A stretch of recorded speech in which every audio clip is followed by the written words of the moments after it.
I'm not thinking of anything else other than where I'm at the time.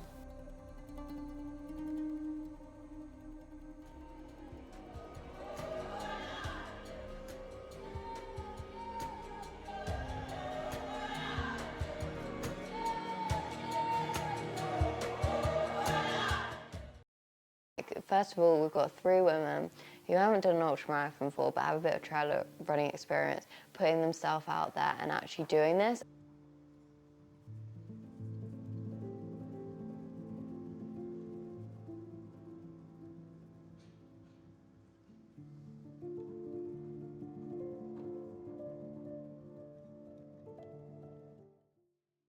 Hi, my name is Beth. I'm 22 years old and my role in the team is kind of like support crew. I'm also a PICU nurse outside of like trail running. With trail running itself, like even if we're saying, oh wow, this race is now 40% women and 60% men, is it actually intersectional? Are we actually getting a diverse range of women? And quite often there are actually people from higher class, or they potentially have like a road running background, or they potentially would have ended up in these spaces anyway. These women, they live in cities, they're not necessarily the people that would end up naturally in these spaces, but it is changing their lives. Hi, I'm Stacey. I started running like 2 years ago. My first trail race was the Maverick Peak District race, which I did the 10K in. Simrain. So I got into trail running 2 years ago. I've always been the type of person to just try loads of sports and just try something new. I had this goal to really kind of push myself. I wanted to give myself the challenge. In the past, I hadn't felt particularly accomplished in some of the races I'd done, and that I hadn't trained to the best of my ability. And I started off just building myself up to running longer distances, so I guess like building a base. Training was super tough.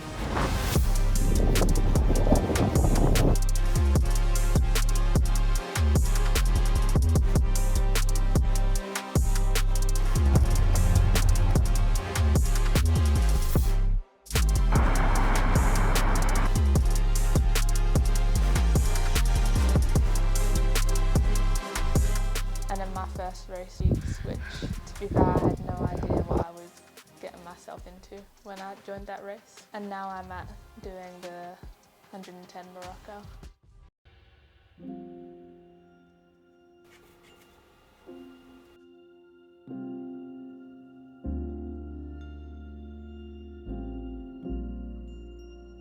So Stacey was very nervous before the start, which is completely understandable. It's a big race, it's very overwhelming.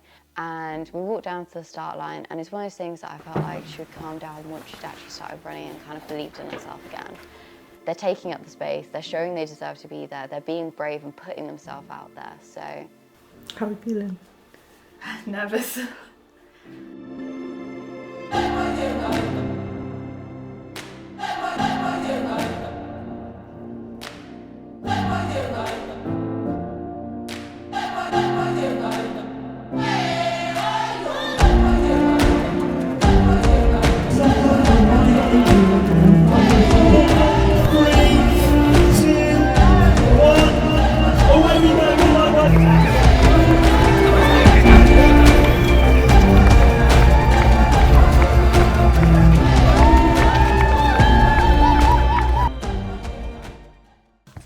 Guys, we're about just a couple kilometers in. The sun's finally rising. So we're just around 12k in. I don't know if you can hear it, but we do have the aid station coming up, so we'll just keep pushing. I was feeling cool. I knew it was just a start. I knew, you know, we still had many more to go. Yeah, we get past, Ines is still with me, because the sun started coming up, and it went from cold, freezing, to literally absolute belting of the sun on the back of my neck.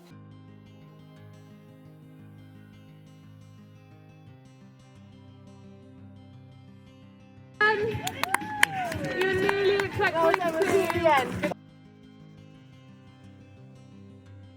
One thing to do would be to rest today, and then you could do tomorrow. If you push it too far, then you won't be able to start tomorrow. That's entirely your choice. I'm just start again tomorrow and see. It just got like 10 times harder in the span of 5 minutes. We're just about, that should be a 36k mark. I am off fruit as well. So I was out on the course and I met Stacey first at aid station 3. 2 to aid station 3 was definitely a really challenging part of the course because it's very loose rocks, lots of spaces that you could twist your ankle, and it was quite a slow section and everyone was saying it was really challenging. So I was nervous to see her coming, so I was worried once if she's hurt her ankle or something. She was running really strong, which was, yeah, incredible. And she came through pretty quickly into aid station 3, earlier than expected. So was doing really, really well. I was really proud of her because she was getting in a good amount of carbohydrates, which is super important to fuel the future miles. Guys, this is part they're on, where my body's in lucky about flight or flight mode. I'm struggling to just get food to stay down and keep pushing. So at this point, I just knew we're in for a long ride, so you just had to keep going. And then I got a phone call. I was actually with the medics at the time, just helping them out. And Stacey unfortunately got medically withdrawn at aid station 4, which was about the 45-kilometre point, just because of heat exhaustion, which is not preventable at all. She already had a cold towel around her neck. We made sure that she was taking on enough fluid, she was eating plenty. It's just one of those things that unfortunately it happens. It's not really predictable, and it was just a really tough race, and she pushed herself to the limit, and unfortunately it didn't work out this time. On checkpoint 3, I actually saw Beth. I saw Sandrise come through at aid station 3. She was looking really good, she was doing really well. So she said, "You're looking super strong," but I don't feel super strong at all. You know, like my knees, it's gone numb because I keep running on it. And she was taking on fueling. I just refilled her water bottles. And she gave me fuel. And again, I was really impressed that there was no significant injuries considering how technical the last bit of the course had been. The next bit of the course was a bit nicer. There was a few climbs, but it was a much more even surface, which was, yeah, a lot more nice knowing that you're going to go into an easier section after such a horrible 10k to get to this aid station. Let's take a break. It felt so long. The sun was starting to set and I was just starting to get a bit stressed, and you know, I just didn't want nobody standing there at the finish line. I just wanted to go and just sit down.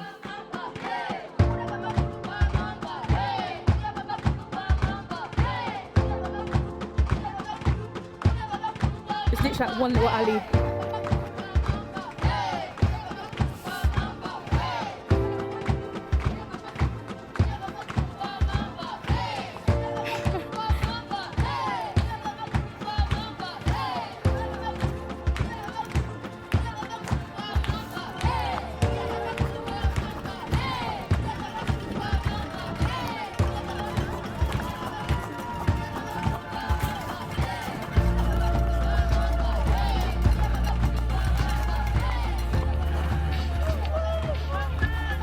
You've also then got the stress though that you cross that finish line, you've got to do it all again tomorrow.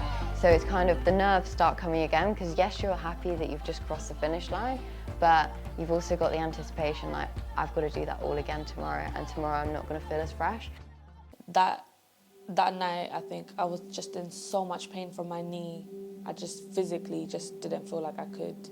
I didn't even think that I was even going to start the next day. I just wanted to, you know, forget about it and just manage the pain now. Tamreen was like, oh, I don't know if I'm going to start. So just encouraging her to get to that start line. Although I didn't need much encouragement, I knew she wanted to do it secretly. And when she started, it was, yeah, tough. It gets easier when you start. Yeah, you'll warm up.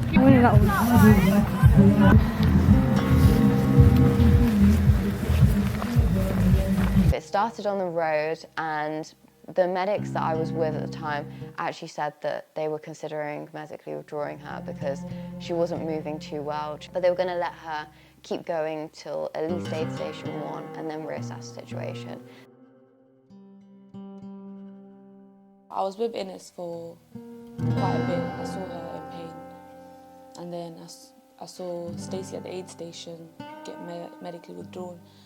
When I was able to start on day 2, I kind of just felt like I had to do it for them too, and you know, experience something that the other girls didn't get to experience. You know, I'm walking down and I'm just like, this is just a walk, you just gotta just enjoy it. You know, this is the only time you get to be doing this race here in that moment of time, and you just gotta try at least. That was the least I could do. Where are you gonna be next?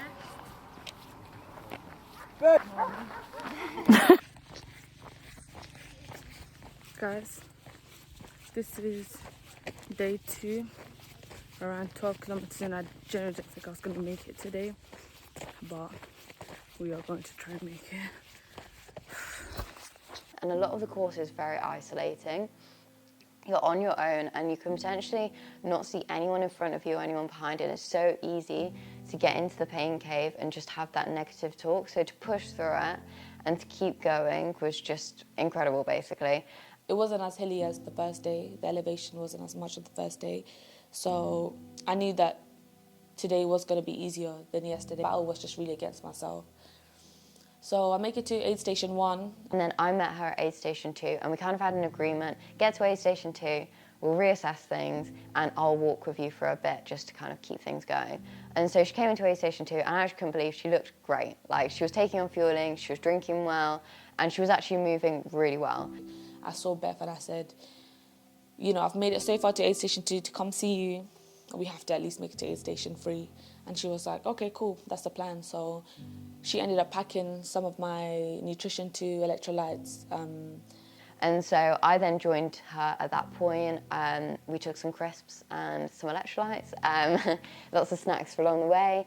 And that kind of section was very technical, it was very rocky, and there was quite a significant decline into this town that was very slippy and very hard. There's so many people on this planet that would be behind us, but they're not in these spaces because, again, maybe they don't feel like they deserve to be in these spaces. They might not feel represented.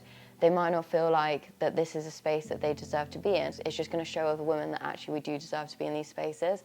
And they might be scared to be at the back, but there's no shame in being in the back. Like, you're still doing it, which is just incredible. It was definitely challenging for Sandrine, but she was in so much pain, but she just kept pushing through. And the last bit of the course, we were actually doing it in pitch black, which was a little bit scary. The sun came down very quickly, and there was a humongous climb at the end, and then a very steep, slippy downhill.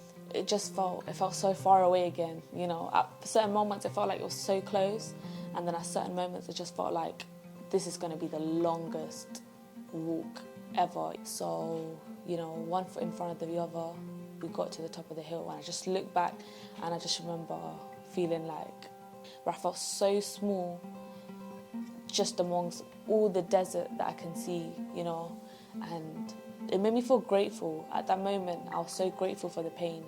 I was so grateful for the experience. You know, we've made it so far. So hopefully moving forward, we'll see more women feeling inspired to take on these challenges.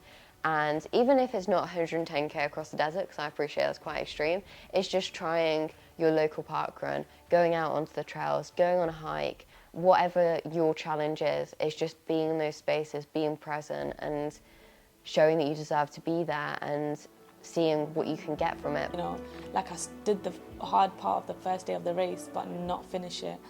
And for some reason, it just felt hard for me to do that. So I knew at that point that there was no way I was not gonna see the finish line. I knew 100% if she started, she'd finish it.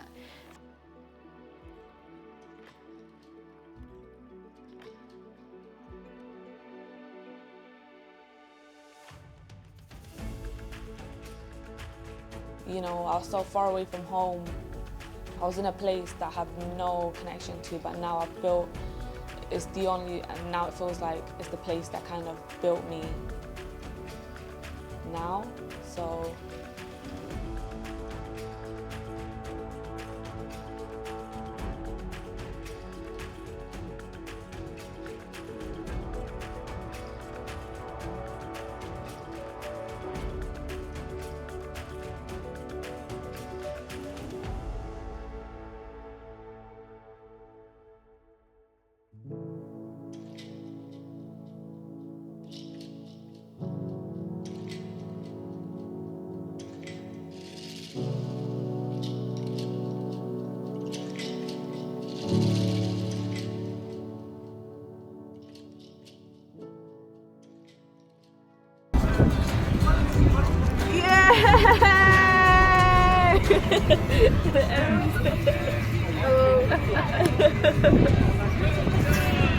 That was so hard.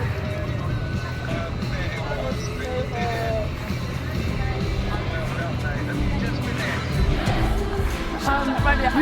We've got 3 minutes and 20 seconds left on this memory card. What do you want to say? That we made it, and this wouldn't have been possible without all the girls here with me. And hey man, you just gotta keep trying. No matter what, you just gotta keep pushing. Your mind is the only limit.